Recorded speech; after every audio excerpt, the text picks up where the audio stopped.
강원도 금강산 장안사에서 얼마 떨어지지 않은 곳에 송나암이라는 암자가 있었다. 이곳은 관음기도 도량으로서 당시 나이 30을 넘을까 말까 하는 회정대사가 3년을 기약하고 관음기도를 올리고 있었다. 회정스님은 본래 신심이 대단한 분이었다. 그런데 새삼 이렇게 천일을 기약하고 일심으로 관음기도를 하고 있는 이유는 꼭 관세음보살을 칭견하고 싶어서였다. 회정대사는 천수경 데뷔주를 30만 번이나 외우면서 천일 기도를 시작한 지 어언 3년, 이제 회향날을 눈앞에 두고 있었다. 그런데 마치는 날 새벽에 깜박 잠이 들어 꿈을 꾸었는데 흰옷을 입은 점잖은 부인이 나타나서 다음과 같이 말하는 것이었다. 내가 관세음보살의 진신을 칭견하고자 한다면 지금 바로 강원도 양구 방산면에 있는 해명골로 가서 몰골 노인 몰골옹과 해명방을 찾아뵙거라. 그러면 관음진신을 칭견할 수 있을 것이다. 깨고 보니 꿈이었다. 그 부인의 말을 꼭 믿을 수는 없는 일이지만 천일 동안이나 기도를 하여 얻은 꿈이라 의심할 여지가 없다고 생각한 회정스님은 바랑을 걸머쥐고 양구로 갔다. 그러나 그 넓은 천지에 해명골이 어딘지 알 수가 없었다. 이곳저곳 수소문한 끝에 겨우 대충 알아낸 회정대사는 마을 어귀에 가서 사람들에게 물었다. 여기 해명골로 가자면 어디로 가야 합니까? 해명골은 무주구천동처럼 깊은 골짜기입니다. 그곳은 신선들만 사는 골짜기인데 대사님은 무엇 때문에 그런 곳까지 가시려고 합니까? 그야 사람에 따라서 볼 일이 다르지 않겠습니까? 저는 중의 몸이니 깊숙한 골짜기에 들어가 도나 깨쳐볼까 합니다. 무엇을 먹고 무엇을 입으며 어떻게 그 무인지경에서 살려고 하십니까? 중이란 본디 풀뿌리나 나무 열매로 양식을 삼고 송락과 초이로서 의복을 대신하며 바위굴로 연불당을 삼고 지저귀는 산새로 벗을 삼는 생활인데 걱정될 것이 무엇 있겠습니까? 과연 도승다운 말씀이요. 그렇게 작정하고 산으로 들어간다면 두려울 것이 무에 있겠습니까? 이 골짜기로 끝없이 들어가면 해명골이 나온다고 하니 그리 알고 걸어가 보시오. 회정대사는 한창 혈기가 왕성한 젊은 몸인지라 그들이 가르쳐주는 대로 좌우도 돌아보지 않고 곧장 걸어서 계속 들어갔다. 좌우로 낙낙장송이 들어서 있고 맑은 물이 콸콸 소리를 내며 흘러내리는 계곡이 굽이굽이 감돌고 있어서 들어갈수록 경치가 여간 좋은 것이 아니었다. 한참 동안 올라가니 조그만 오두막집에서 노인 한 분이 관솔불 송진이 베어있는 소나무를 피워놓고 부엌에서 장작을 패고 있었다. 소승문안드립니다. 혹시 여기가 몰골노인께서 사시는 집입니까? 어디서 오시는 스님인지 모르지만 어떻게 깊은 산속을 이렇게 저물게 찾아왔소? 그리고 내 이름은 어디서 들었소? 소승은 금강산 송나암에 있는 중이온데 관음보살의 진신을 칭견하고자 천일 기도를 하였는데 마치던 날 꿈에 어떤 부인이 나타나 관음진신을 칭견하려거든 양구 해명골로 가서 몰골노인과 해명방을 만나 뵈어야 한다고 해서 찾아왔습니다. 그래요? 나는 대사가 보다시피 산간벽지에 사는 늙은이요. 나를 찾아 무엇 하겠소? 아는 것이라곤 아무것도 없는 늙은이요. 소승이 천일 기도를 하고 꾼 꿈입니다. 소승에게 가르침을 주시옵소서. 거참 난감하게 매달리는구려. 그래 그 여인이 관음보살을 칭견하려면 나와 해명방을 찾아가 보라고 하더란 말이지. 그 여인이 알기는 뭘 아는 것이 있는가 보구려. 하여튼 여기까지 오느라고 힘들었을 테니 우선 좀 앉게나. 회정대사는 마루에 걸터 앉았다. 그리고는 이 노인이 바로 몰골 노인이라고 확신한 그는 해명방은 어디에 계신지 궁금하여 사방을 둘러보아도 사람이라고는 그림자도 보이지 않았다. 혹시 산에 갔을까? 산에 갔다면 늦은 이 시각까지 아니 돌아올 리도 없고 궁금하여 견딜 수 없었다. 하여 몰골 노인에게 여쭈었다. 그런데 해명방 어른은 어디에 계십니까? 해명방 어른은 저기 보이는 산 너머에 계시네. 저물었으니까 내일 아침에 가도 넉넉하니 오늘은 여기서 자도록 하게. 그리고는 바랑을 들어 방 안에 던지고 들어가라고 하는 것이었다. 회정대사는 노인이 시키는 대로 방으로 들어가 앉았다.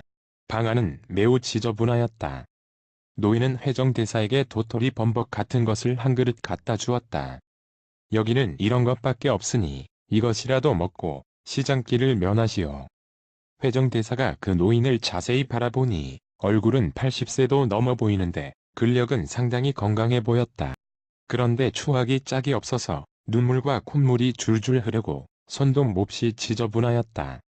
또 옷도 언제 빨아 입었는지 때가 찌들어서 반질반질하였다. 그것을 보니 그만 도토리 범벅을 먹고 싶은 생각이 뚝 떨어졌으나 너무나 배가 고파 먹고 잠이 들었다. 회정대사가 잠에서 깨어보니 벌써 환한 아침이었다. 노인은 밖에서 역시 도토리 범벅을 만드는 모양이었다. 젊은 사람이 웬 잠을 이렇게 늦도록 자는가.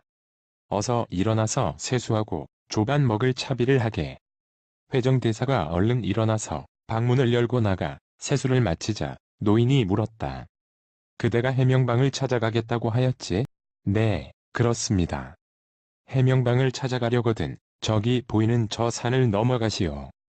별도의 갈림길도 없으니 저 산봉우리만 넘어서 계곡으로 내려가면 될 것이오. 할아버지, 정말 감사합니다.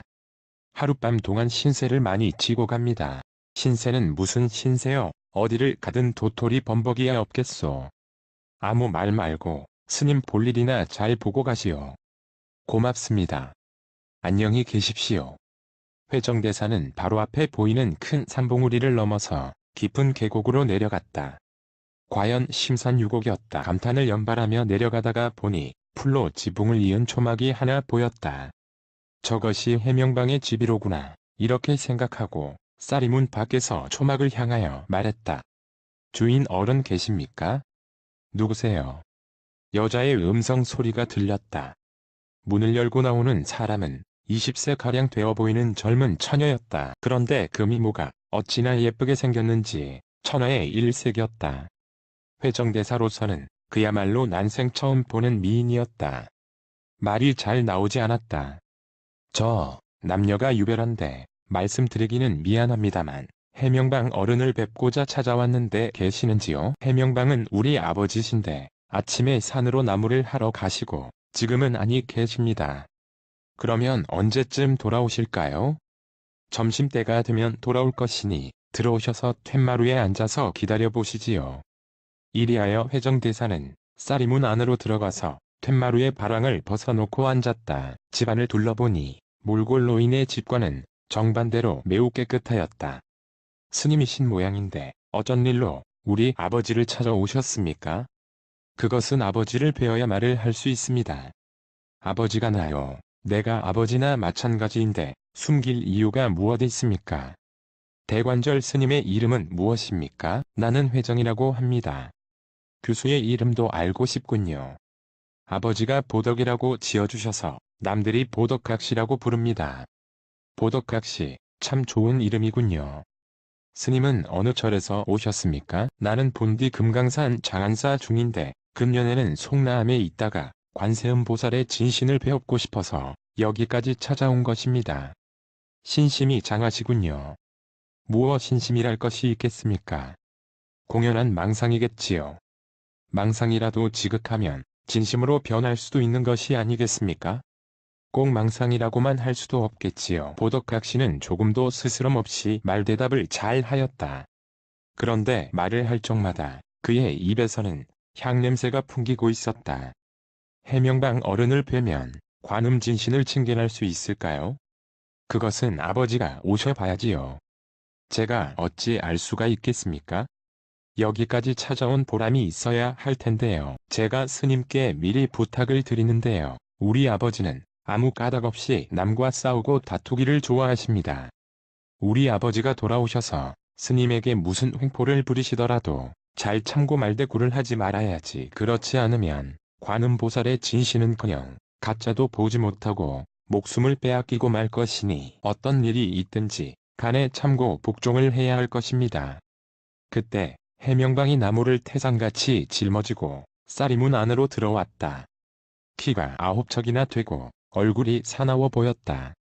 보덕각시와 회정대사가 일어나서 인사를 하자 대뜸 해명방은 회정을 흘겨보면서 고함을 지르더니 작대기로 정강이를 후려갈기는 것이었다. 너는 어떤 놈인데 교수만 혼자 있는 남의 집에 들어와 있는 거냐? 회정대사는 보덕각시로부터 들은 바가 있었으므로 꾹 참고 차분하게 말했다. 소승이 미처 생각지 못하고 예의를 범했습니다. 잘못하였으니 용서하여 주시옵소서. 이놈, 용서고 무엇이고 어서 썩 나가거라. 보아하니 중놈 같은데 중놈이 처녀만 있는 남의 안집을 함부로 들어오는 법이 어디 있느냐? 노발대발하여 욕설을 퍼부었다. 보덕각시가 보다 못해 말했다. 아버지, 그 스님은 잘못이 없어요. 제가 들어오라고 했어요. 아버지를 찾아온 손님이라는데 어떻게 문 밖에서 기다리라고 할 수가 있겠어요. 여전히 해명방은 회정대사를 흘겨보며 아직도 분이 풀리지 않은 듯 말했다. 너는 어느 절에 있는 중놈인데 나를 왜 보려고 찾아온 것이냐? 딸이 말을 거들었다. 이 스님은 금강산 장안사 부근의 송나암에 있는 스님인데 꿈에 어떤 여인이 나타나 관음보살의 진신을 침견하고자 한다면 이곳에 있는 해명방 노인을 찾아뵈라고 해서 왔답니다. 이 말을 들은 해명방이 말하였다. 이놈아, 다른 사람은 만일 기도를 하여도 관음보살의 진신을 침견할까 말까 한데 겨우 천일 기도를 해가지고 관음진신을 보겠다고? 그까지 꿈은 개꿈이야. 어서 돌아가서 만일 기도를 한 뒤에나 오너라. 그러니 어서 썩 나가거라. 해명방은 회정대사의 팔을 잡고 발길로 엉덩이를 찼다. 회정대사는 이미 어떠한 핍박이라도 받을 결심을 하고 있었으므로 발길로 차면 또 일어서고 문 밖으로 내치면 또 기어 들어가곤 하였다. 그런데 그 노인은 끝없이 나가라는 것이었다. 회정스님은 해명방에게 애걸하였다. 소승이 업장이 두텁고 죄가 많사오니 업장을 벗겨주시고 죄를 녹여주십시오. 그놈 꽤 끈질긴 놈이로구나. 내가 관음의 진신을 침견하려면 내 딸과 오늘 혼인해야 할 것이니 그렇게 하겠느냐. 어르신, 소승은 출가한 비고의 몸인데 어찌 파괴하고 장가들라고 하십니까? 이놈아, 그렇다면 관음 진신이고 뭐고 다 틀렸다. 어서 내 집에서 썩 나가거라. 회정대사는 매우 난감하였다. 그런데 보덕각시를 바라다 보니 거역하지 말고 순종하라는 눈치였다. 회정스님은 몸이 있어야 관음진신도 침견하지 이 몸마저 죽어버리면 어떻게 관음진신을 침견할 수 있겠는가 하는 생각이 들었다. 어르신, 잘못하였습니다. 무슨 말씀이든지 다 따르겠습니다. 회정대사가 사죄를 하였더니 해명방은 보덕각시에게 마당을 잘 쓸고 거적을 펴고 물 한 동이만 갖다 거적 가운데 놓으라고 하였다. 보덕각시가 시키는 대로 하였더니 해명방은 회정대사와 보덕각시를 물동이의 좌우에 마주 서서 보게 하고는 두 사람이 절을 9번씩 하라고 한다. 말하자면 이것이 혼인식이었다. 그리고 오늘 밤에 신방 화촉의 절차를 치르라고 하는 것이다.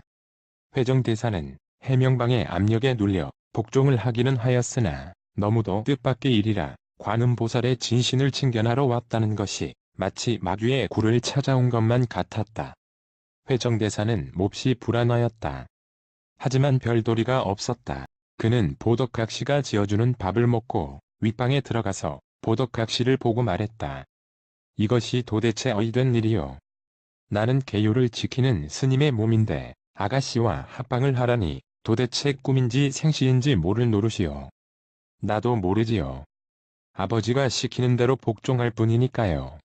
보덕각시도 그저 이렇게 대답할 뿐이었다. 회정대사는 깊은 고민에 빠졌다. 파괴를 하면서라도 관음보살을 침견하는 것이 옳은가, 아니면 걔를 지켜야 할까? 보덕각시도 너무 아름답고 어떻게 할까 망설이다가 결론을 얻지 못한 회정대사는 만사가 될 대로 되라는 듯이 모든 것을 다 포기하고 그녀와 함께 부부가 되어 살기로 마음먹었다. 그리고 이것도 운명이라고 생각하고는 그녀가 해주는 밥을 먹고 신방에 들어가서 보덕각시와 한 이불을 덮었다. 그런데 놀랍게도 그녀는 생식기가 생기다가만 불구의 여성이었다. 회정대사는 그제야 비로소 윽박지르듯 억지를 부린 노인의 속내를 알게 되었다. 딸이 병신이니까 나를 윽박질러 딸을 맡기려고 하였구나 하고 내심 파괴하지 않은 것만으로도 불행 중의 다행으로 생각하였다.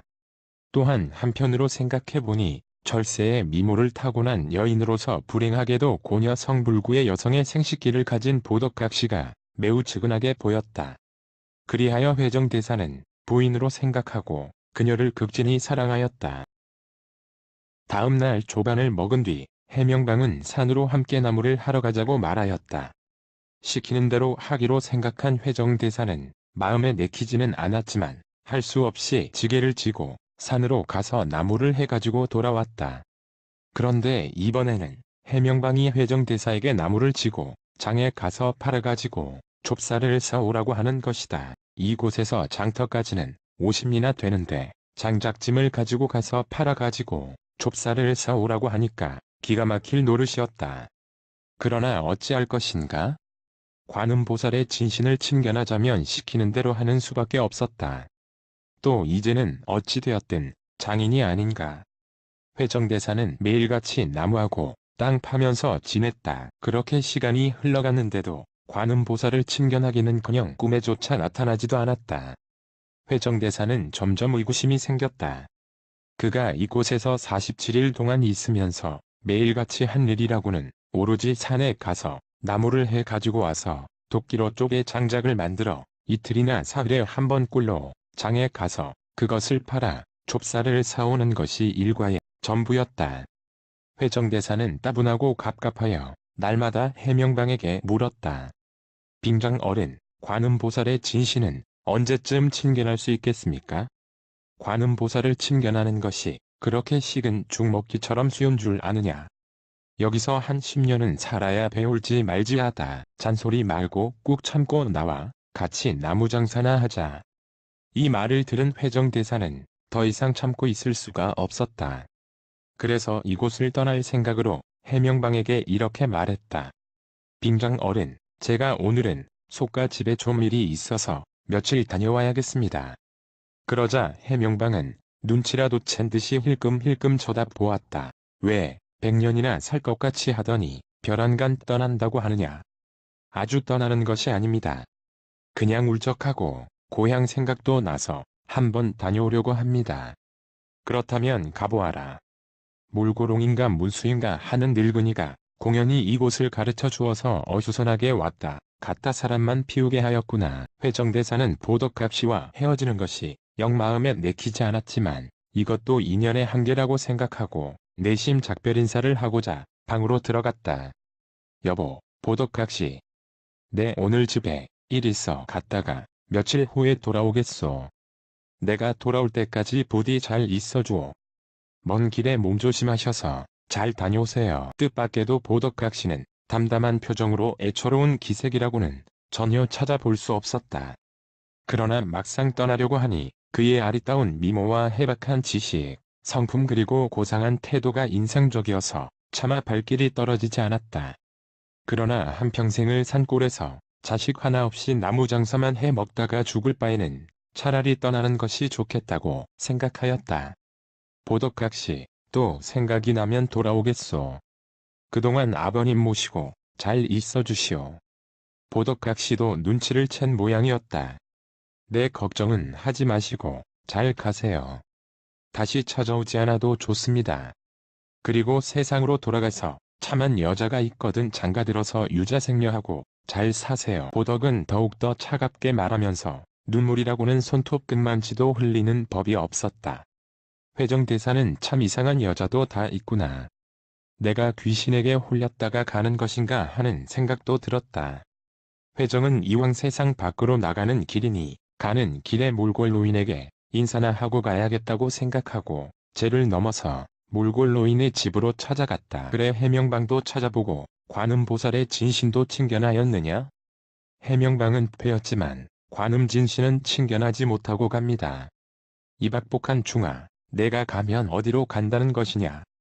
이 못난 것아, 그 해명방은 보현보살이에요. 보덕각시는 관세음보살의 진신인데 그녀와 부부가 되어서 47일이나 같이 한 방에서 지냈으면서도 관음보살의 진신을 못 보고 그냥 간다고 하느냐? 회정대사는 깜짝 놀랐다. 아, 이럴 수가. 이게 어찌된 일인가? 그 여자가 관음보살이라니. 이 일을 어찌한담.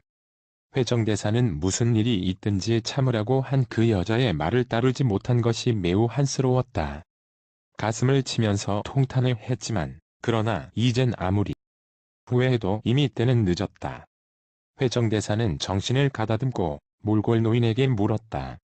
그렇습니까? 그러면 할아버지는 도대체 누구십니까? 나는 너에게 길을 인도해준 문수보살이지. 이 말을 들은 회정대사는 문수보살을 친견한 데 대하여 환희심이 솟아올랐다.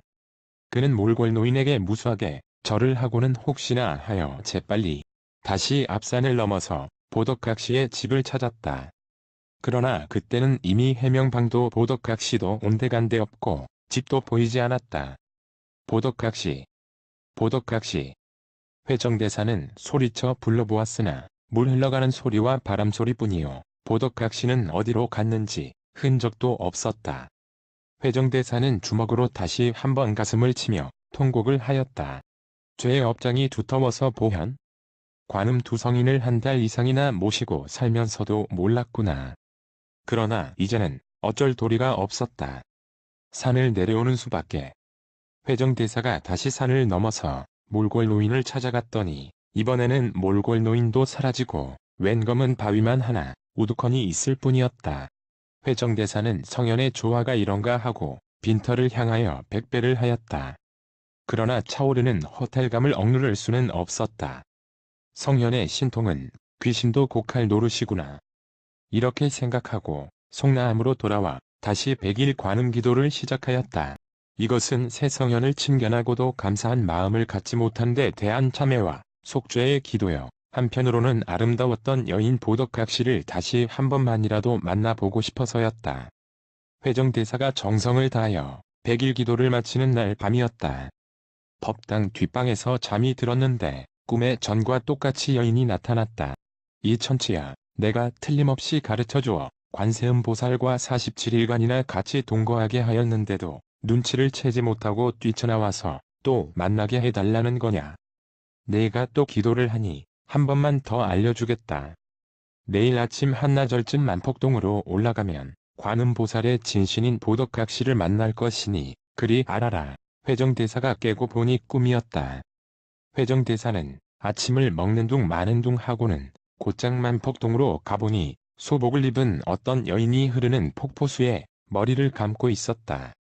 회정스님이 바싹 다가가서 보니 그 여인은 틀림없이 양구 해명골에서 47일이나 한방에서 살았던 보덕각시였다. 회정대사는 너무나도 반가워서 보덕각시 하고 소리를 치며 손을 잡으려는 순간 보덕각시는 오색빛의 한 마리 새로 변하여 훨훨 날아가 버렸다. 그래서 날아가는 새를 쫓아갔으나 이번엔 새도 보이지 않았다.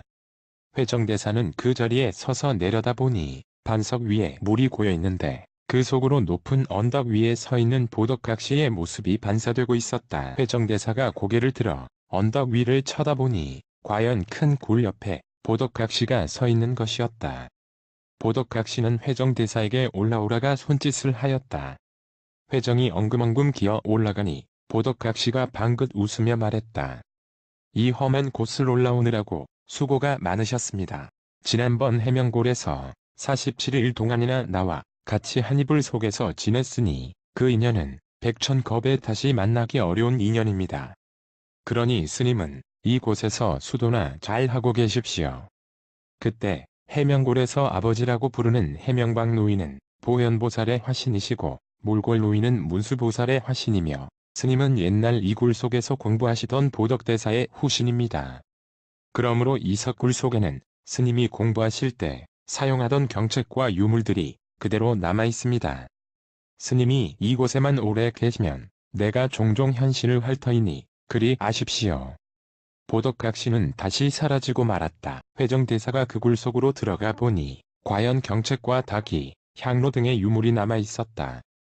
회정대사는 바위 위에 상주진신 관자재 보덕 상주진신 관자재 보덕이라는 글귀를 새겨놓고 그 앞에 초함을 짓고 300일 동안이나 관음 기도를 하고 천수주문을 외웠다. 회정대사는 그 뒤 서기 635년 신라선덕 여왕 4년 강화도로 와서 보문서를 창건하였다. 강화도 보문서도 역시 관음 기도 도량으로서 법당이 보덕굴과 마찬가지로 큰 굴 속에 있다.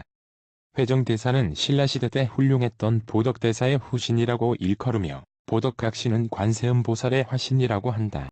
그러므로 금강산 만폭동에 있는 보덕굴은 보덕대사의 굴임과 동시에 관음보살의 화신인 보덕각시의 굴인 것이다. 금강산 만폭동의 기암절벽에 구리새 기둥을 받침으로 한 채 아슬아슬하게 서 있는 보덕굴은 그야말로 절경이다. 어떻게 저런 곳에 암자를 세울 수 있었는지 아무리 생각해봐도 불가사의한 일이다. 보덕굴은 보덕암이라고도 하는데 지금은 북한 땅이지만 해방 전까지만 해도 관음기도 성지로 이름이 높은 곳이었다. 또 그 주변에는 관음조라는 아름다운 새가 날아다니면서 기도하러 온 신도들의 신앙심을 북돋워주기도 한다. 그리고 만폭동에서 보덕각시가 머리를 감던 맑은 웅덩이를 세두분이라고 하며 보덕각시의 모습이 비친 반석 위에 고여있는 연못 같은 곳을 영아지라고 한다.